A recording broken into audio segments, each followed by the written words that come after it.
कथायां द्वितीयोऽध्यायः। एक बार श्री सत्यनारायण भगवान की जय।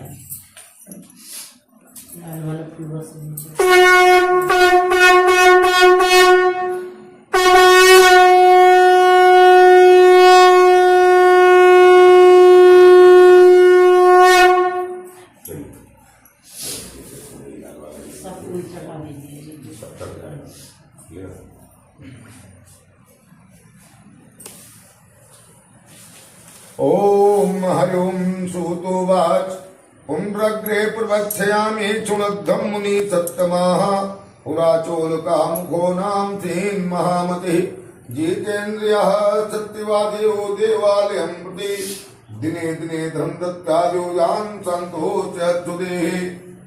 श्री सूत जी महाराज बोले कि हे श्रेष्ठ मुनियों, अब मैं पुनः आगे की कथा कहूंगा, आप लोग सुने। प्राचीन काल में उल्का मुख नाम का एक राजा था।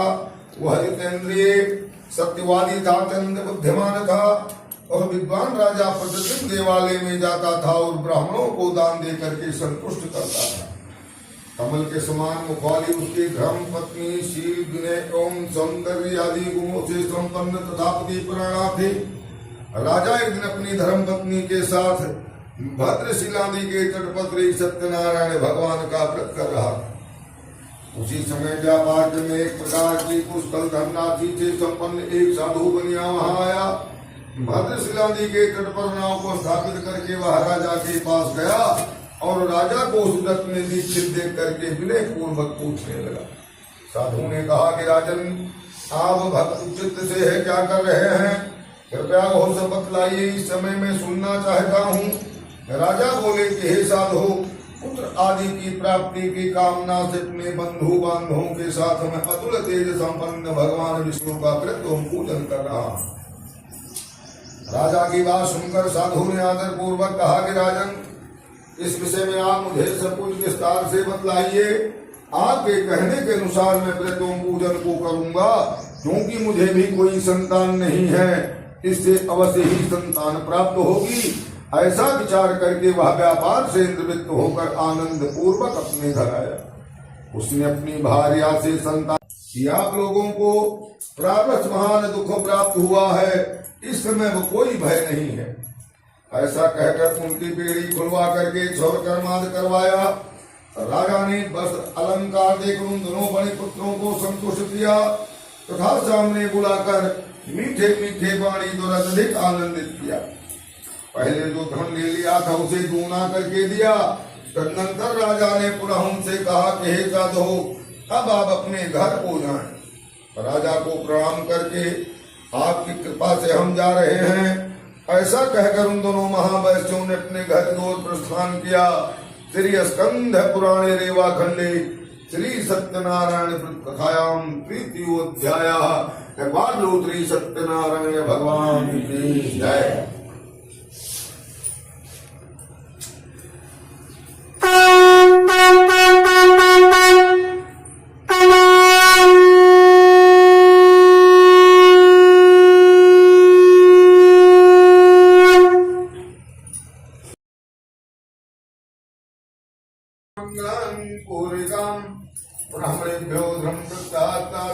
ब्राह्मणेभ्यो तदूरे गते साधो तत्राह प्रभो जिज्ञासां कृतवान् साधो किमर्थतो नो येषितम्। श्री सूत जी महाराज बोले, साधु कन्या मंगलाचरण करके ब्राह्मणों को दान देकर अपने नगर के लिए चल पड़ा। साधु के को दूर जाने पर भगवान सत्यनारायण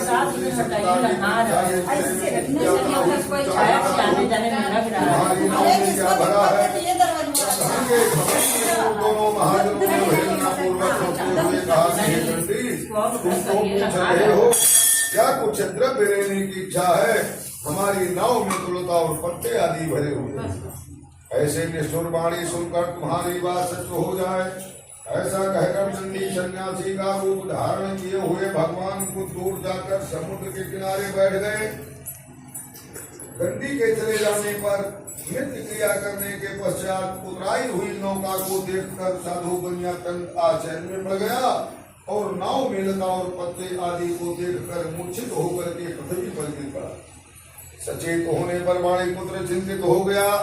तब उसके दामाद ने इस प्रकार से कहा कि आप शोक क्यों करते हैं, दंडी ने श्राप दे दिया है, इस स्थिति में वही चाहे तो सब कुछ कर सकते हैं, इसमें कोई संशय नहीं।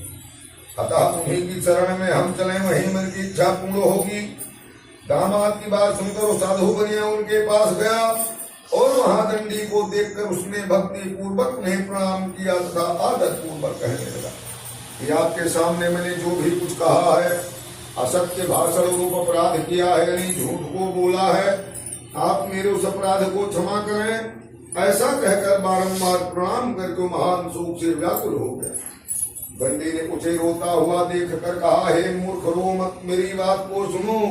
मेरी पूजा से उदासीन होने के कारण तथा मेरी आज्ञा से तुमने बारंबार दुख प्राप्त किया। भगवान की ऐसी वाणी सुनकर वह उनकी स्तुति करने लगा। साधु ने कहा कि हे प्रभु, यह आश्चर्य की बात है कि आपकी माया से मोहित होने के कारण ब्रह्मादि देवता भी आपके गुण और रूप को यथावत रूप से नहीं जान पाते हैं। फिर मैं तो मूर्ख हूँ, आपकी माया से मोहित होने के कारण कैसे जान सकता हूँ। आप प्रसन्न हो, मैं अपनी धन संपत्ति के अनुसार आपकी पूजा करूंगा। मैं आपकी शरण में आया हूँ, मेरा जो नौका में स्थित पुराना धन था उसकी तथा मेरी रक्षा कर। उस मनुष्य की भक्त वाणी सुनकर भगवान जनार्दन संतुष्ट हो गए। भगवान हरि उसे भी सुपर प्रदान करके वही अंतर ध्यान हो गए। उसके बाद उस साधु अपनी नौका में चढ़ा और उसे धन धान्य से परिपूर्ण देखकर भगवान सत्यदेव की कृपा से हमारा मनोरथ सफल हो गया है, ऐसा कह करके स्वजनों के साथ उसने भगवान की विधिवत पूजा की। भगवान के सत्यनारायण की कृपा से वह आनंद से परिपूर्ण हो गया और नाव को प्रयत्न पूर्वक संभाल कर उसने अपने देश के लिए प्रस्थान किया। साधु बनिया ने अपने दामाद से कहा, वह देखो मेरी रत्नपुरी नगरी दिखाई दे रही है। इसके बाद उसने अपने धन के रक्षक को अपने आगमन का समाचार देने के लिए अपने नगरी में भेजा। तत्पश्चात भी देख भयभीत मन से साधु बनिया ने सोचा कि क्या आश्चर्य हो गया है। नाव को चलाने वाले भी सभी चिंतित हो गए। तदनंतर होलीलावती भी कन्या को विफल हो गई और अत्यंत से विलाप करती हुई अपने पति से इस प्रकार से ये भी नौका के साथ दामाद कहाँ गायब हो गया। ना जाने किस देवता की उपेक्षा से वह नौका हरण कर ली गई, अथवा श्री सत्यनारायण भगवान के महात्म को कौन जान सकता है। ऐसा कह करके स्वजनों के साथ विलाप करने लगी और कलावती कन्या को गोद में लेकर के रोने लगी। कलावती कन्या भी अपने पति के नष्ट हो जाने पर दुखी हो गई और पति की पादुकाएं ने खड़ाऊ लेकर उसी के साथ में सती हो जाने के लिए उसने अपने मन में निश्चय किया। कन्या के इस प्रकार के आचरण को देखकर भार्या सहित वह धर्मज्ञ साधु कन्या शोक संतप्त हो गया और सोचने लगा, या तो भगवान सत्यनारायण ने यह दामाद के साथ धन धान्य से भरी हुई इस नौका का अपहरण किया है, अथवा हम सभी भगवान सत्यदेव की माया से मोहित हो गए हैं। अपनी धन शक्ति के अनुसार मैं भगवान सत्यनारायण की पूजा करूंगा। सभी को बुलाकर इस प्रकार कहकर उसने अपने मन की इच्छा को प्रकट की और बारंबार भगवान सत्यदेव को दंडवत प्रणाम किया। इससे तीनों के परिपालक भगवान श्री सत्यनारायण प्रसन्न हो गए। भक्तवत्सल भगवान ने कृपा पूर्वक कहा कि तुम्हारी कन्या प्रसाद छोड़कर अपने पति को देखने चली आई है। निश्चय ही इसी के कारण इसका पति अदृश्य हो गया। यदि घर जाकर प्रसाद को ग्रहण करके वो पुनः आएगी तो हे साधु, तुम्हारी पुत्री पति को प्राप्त करेगी, इसमें कोई संशय नहीं। कन्या कलावती भी आकाश मंडल से ऐसी वाणी सुनकर शीघ्र ही घर गई और उसने भगवान के प्रसाद को ग्रहण किया। पुनः आकर स्वजनों था अपने पति को देखा। तब कलावती कन्या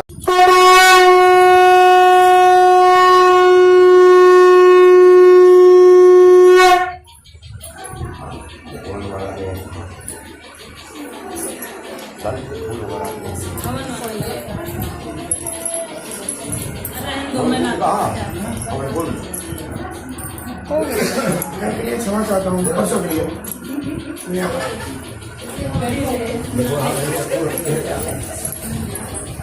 अरे हमारी पूरी छूट गई वहाँ पे। सामने नया नया हवा में अभी नमस्ते। ठीक है आप ठीक है? मैं तो एकदम चंगा।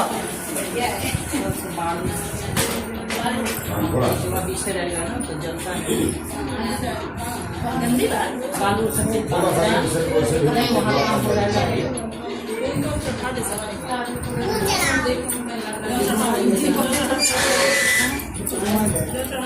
घुमा दीजिए आप भी घुमाइए। ओम प्रजापतये स्वाहा इदं प्रजापतये नमः। ओम इंद्राय स्वाहा इदं इंद्राय नमः। ओम अग्नये स्वाहा इदं अग्नये नमः। ओम सोमाय स्वाहा इदं सोमाय नमः। बस एक गुंजन जमीन पर गिराइए। अब आप पवन सामग्री डालिए, आप भी डालिए। आप लोग कहाँ बच्चे वालों चार पाँच जने हो जाएं, 5 जने, 2 जने 3 जने और हो जाएं। सृष्टि हाँ सृष्टि बोला ले बोला था नहीं। वो तो शुक्ला जी गए। चलो आ जाओ। आप वो उधर से अंधेरा आएगा। ओम इंद्राय स्वाहा इंद्राय नमः। ओम त्रिगणान्तादुगुं हवामहे प्राणान्तादुगुं हवान्। ओम निधनान्तादुगुं धम्मातुं जात गर्भधं स्वाहा। ओम अमृतं पीलवासिनीं स्वाहा। ओम श्रीमन्मः आप भी डालो। ओम श्रीमन्महागणाधिपतये नमः स्वाहा। ओम लक्ष्मी नारायणाभ्यां नमः स्वाहा। ओम उमा महेश्वराभ्यां नमः स्वाहा। ओम वाणी हिंगर्भाभ्यां नमः स्वाहा।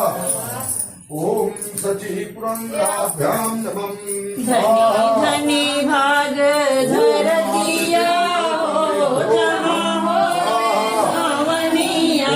धनी धनी भाग धर दिया हो जहाँ बोला हवनिया। हवनी के सुने सुने ब्रह्मा जी आए। हवनी सुने सुने ब्रह्मा जी आए। सन्ने ब्रह्माणी हिरनिया हो जहाँ बोला हवनिया। सन्ने ब्रह्माणी हिरनिया हो जहाँ बोला हवनिया। हवनी के धुनी सुनी गणपति आए। हवनी के धुनी सुनी गणपति आए। संगमा में रिधि सिद्धि हिरनिया हो जहाँ बोली हवनिया।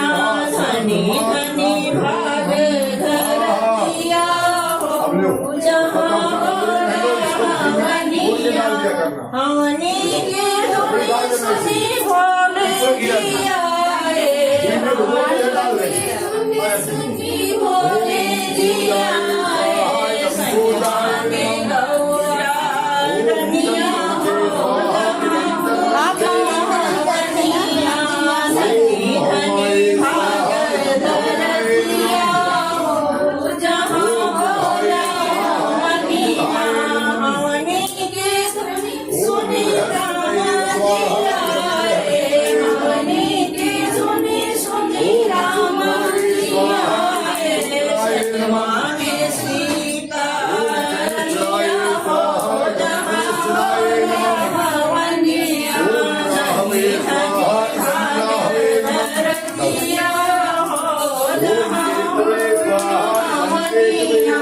हवनी के धुनी सुनी विष्णु जी आए। हवनी के धुनी सुनी विष्णु जी आए। रनिया हो जहाँ बोले हवनिया। धनी धनी भाग धर दिया हो जहाँ बोले हवनिया। हवनी जी आए। हवनी के धुनी सुनी आए। संगमा में राधा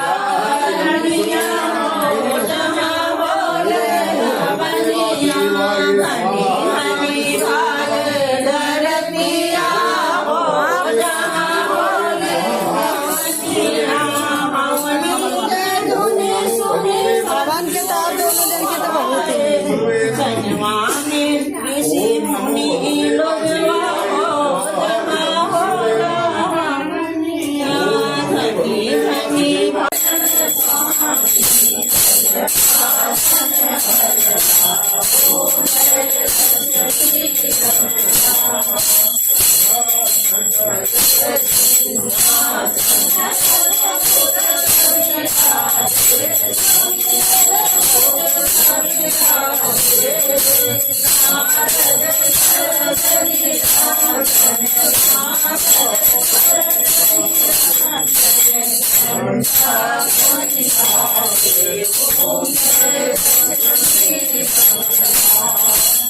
कहकर के शीघ्र ही उसे भेज दिया। उसकी आज्ञा प्राप्त करके दूत कांचनपुर नामक नगर में गया और वहां से एक बणिक के पुत्र को लेकर आया।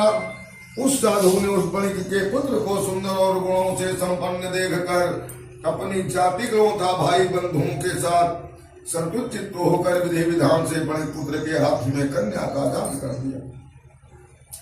उस समय वो साधु बनिया दुर्भाग्य भगवान का उत्तम व्रत करना भूल गया। पूर्व संकल्प के अनुसार विवाह से कहकर के शीघ्र ही उसे भेज दिया। उसकी आज्ञा प्राप्त करके दूत कांचनपुर नामक नगर में गया और वहां से एक बणिक के पुत्र को लेकर आया।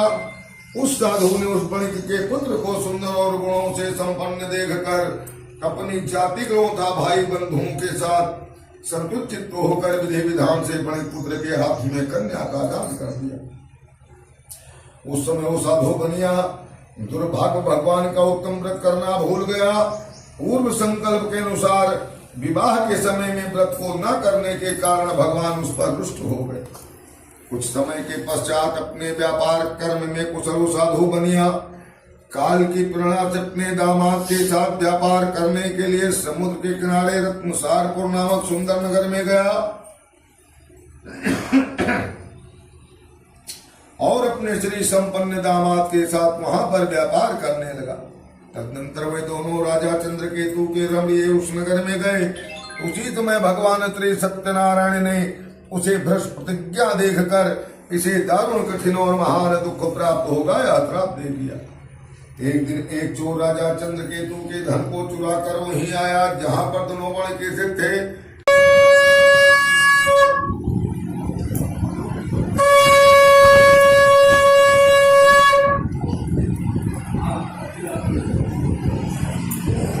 नारद जी ने जब श्रृंगार की अनुमति किया तो स्तुति सुनकर के फिर विष्णु भगवान बोले एक समय पर जाकर के कर्ण पशुओं को मारकर कट के पेड़ के नीचे आया। वहाँ उसने बालों को भक्ति भाव से बांधवों से सत्यनारायण स्वामी का पूजन करके देखा। जब बालों ने भगवान का प्रसाद उनके सामने करके रखा तो प्रसाद को त्याग कर अपनी सुंदर नगरी को चला गया। वहाँ उसने देखा तो सब कुछ नष्ट पाया तो जान गया कि सब भगवान ने किया है। ये विश्वास पर बालों के समीप गया और विधि पूर्वक उन्होंने प्रसाद खाया। जो भगवान की कृपा से सब कुछ पहले जैसा हो गया। फिर दिल का शुभ हो गया और मरने पर स्वर्ग लोक हो गया। जो मनुष्य इस परम दुर्लभ व्रत को करेगा वो मनुष्य सब रूपों से छूट जाएगा। भगवान की कृपा से धन की प्राप्ति होगी, नेता धनी हो जाएगी, बंदी बंधन से मुक्त होकर निर्भय हो जाएगी, संतान को संतान की प्राप्ति होगी तथा सब मनोरथ पूर्ण होकर अंत में वैकुंठ धाम को चढ़ा जाता है।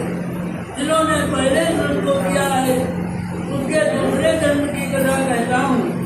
व्रतसिद्धानंद ब्राह्मण ने दूसरे जन्म में सुदामा का जन्म लेकर मोक्ष को पाया। उनका मुख नाम का राजा दशरथ होकर के श्री राम को पुत्र के रूप में प्राप्त किया। उसके बाद वैकुंठ को प्राप्त हुआ। साधु नाम के बाद मोरत बनकर अपने पुत्र को आले से पीर कर मोक्ष को प्राप्त कर लिया। उनका नाम का राजा ने स्वयं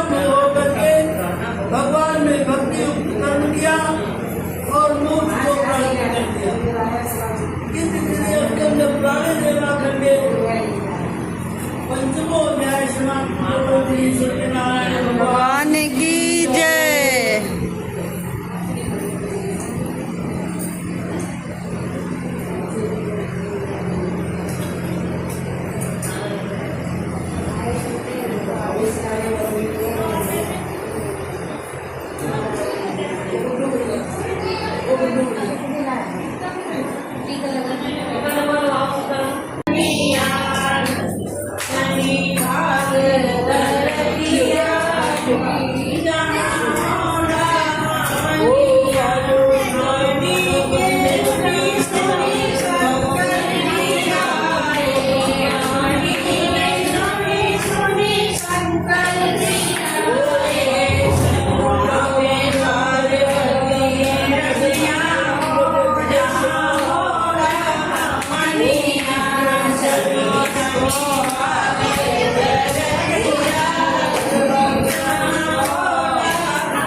जगदीश हरे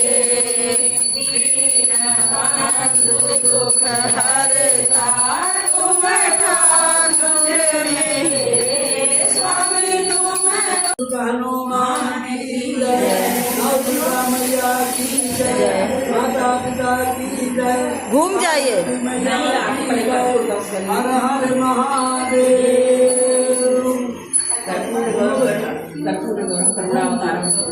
कर्पूर गौरम करुणावतारम संसार सारम भुजगेन्द्रहारम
Thank you.